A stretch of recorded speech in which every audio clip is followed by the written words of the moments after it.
If you're pushing AI to your team, they have reasons to push back. For the first time in 200 years, we have a technology that watches your team in order to learn how to replace them. This is not paranoia. I run 3 companies with a team of 140 people, and this is what I'm seeing. 6 months ago, the conversation was, AI changes everything. Now all I'm seeing is people pushing back against it, and it's coming from inside my own team. Last week, one of my full-stack software engineers sent me this on Slack as a response to my latest video on hand coders being angry. The more you use AI, the more you depend on it. If it gets bad enough, it can lead to someone letting a model do most of the thinking for them. It's making people stupid, and that is what is making people angry, including me. That is someone using AI daily to build software, experiencing the discomfort in real time. And his frustration is pointing at something that nobody's explaining properly. So let me explain it. You've heard the numbers. AI makes engineers 10 times faster. AI doubles your team's output. Most of that is just vibes. Some of the numbers are real. The best measured number I've seen is the median productivity gain across hundreds of software engineers, and that is 7.8%. 7.8%. I guess it's better than nothing, but it's a long way from 10x. And I'm not telling you AI is a dead end. I use it daily across my 3 companies. I'm just telling you what the measured number actually is. And the operators signing the checks are reading it in the same way. One CTO told the Pragmatic Engineer survey, quote, "It is hard to keep our CFO supportive of investing in these tools because the productivity benefits have proven difficult to conclusively prove. CFOs cannot prove the gain, and the developers are feeling that same number from their side. Of the engineers who saw their peak AI gain in one quarter, 66% saw it drop in the next quarter. The early win doesn't compound, it fades." But the productivity boost isn't the only thing AI is doing to us. Think about how you get better at anything. Repetition, struggle. The friction is the training. When you outsource the struggle to a model, you outsource the thinking and the skill development. A 2025 MIT Media Lab study found exactly that. Heavy AI use leads to measurable cognitive atrophy in the people that use it most. The researchers called it cognitive debt. We're not just less productive than the marketing says, we might be eroding the skills that made us valuable in the first place. So the productivity gain is small, the skill cost is real. And people are being told their jobs depend on adopting it. This is all pointing at something deeper. Here's what nobody's clear about on why people aren't on board with AI. For the last 200 years, every major technology has eventually made everyone richer. The factory, the electricity, the car, the internet. The owners always saw the gain first, but the workers eventually caught up. Wages went up, living standards went up, the gain spread.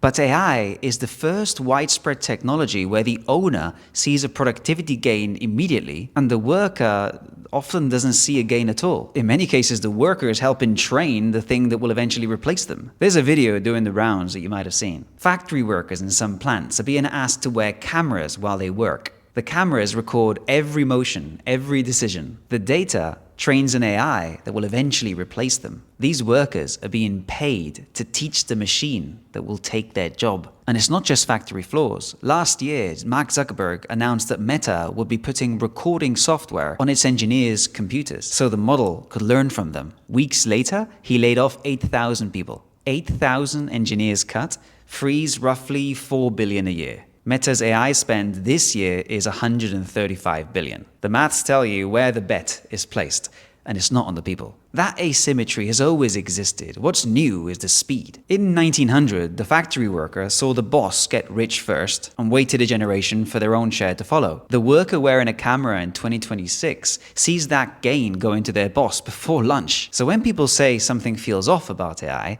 they're not imagining it. And here's where it gets sharper. In March, Jensen Huang stood at the stage at NVIDIA GTC and told his engineers that they should be spending 50% of their salary on AI tokens. Half of their salary, in addition to their wages. Where do you think that money is coming from? Not from end user revenue. Quick one before I go on. If you find this content useful, hit like, subscribe, and give the video a hype. It really helps. The main issue people have with AI is not this technology is bad. It's more, my boss is pushing this on me, they are profiting from me using it, and I'm not. Look at how the layoffs are being framed. Cloudflare's CEO sent a memo recently announcing he was laying off 20% of his workforce despite record revenue. He called the people being laid off the measurers. He labeled them as a function and then he deleted that function. You stop being a person and you start being a job description that AI can do. So people are asking themselves a different question.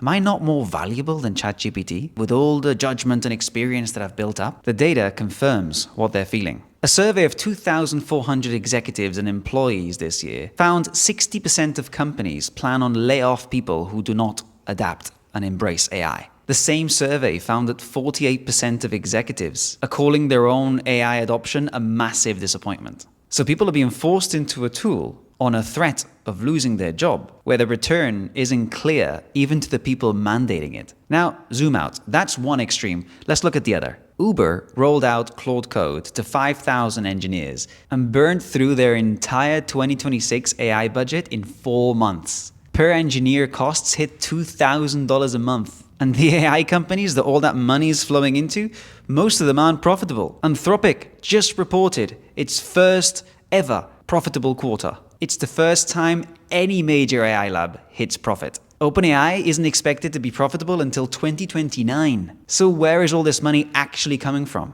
Nvidia recently agreed to put $100 billion into OpenAI, and OpenAI uses that money to buy Nvidia chips. That's not a customer relationship. That's Nvidia subsidizing its own sales. Even Jensen Huang admits it's fragile. In a leaked all-hands meeting last November, the day after Nvidia beat their earnings, he said, if we delivered a bad quarter, if we were off by just a hair, if it just looked a little bit creaky, the whole world would have fallen apart. That is Nvidia's own CEO.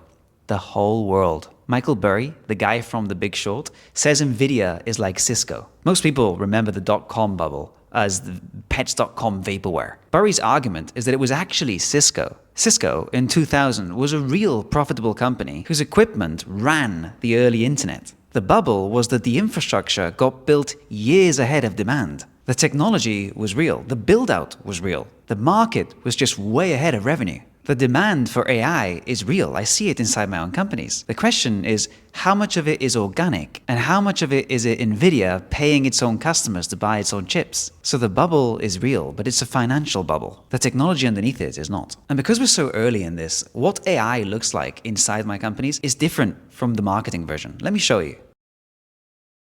At WeUC, with our 20 engineers, the productivity boost reality is probably closer to that 7.8%, not the 10x. But I don't think this 7.8% is the ceiling. I think it's the cost of being early. Let me give you 2 examples. One of how AI has worked for me, and one how it's not worked out well. A few months ago, my coffee machine broke. It's an integrated machine, complicated one. Normally, I'd email the manufacturer, wait for their response, probably call them because they haven't responded to my email, wait on hold, try to book a service, get passed around the different departments, and eventually get through to someone and try and book a service for somebody to come and see the machine. The whole thing will probably take me, half a day's work. Instead, I took a photo of the machine that included the model number and the serial number. I gave it to an AI agent, in this case Perplexity Computer, and I told it what the problem was and to go fix it. I genuinely expected nothing to happen. The agent read the model number from the photo, found the manufacturer's service partner, used my Gmail connector to email them, monitored for replies, and when they did, it kept going back and forth communicating with them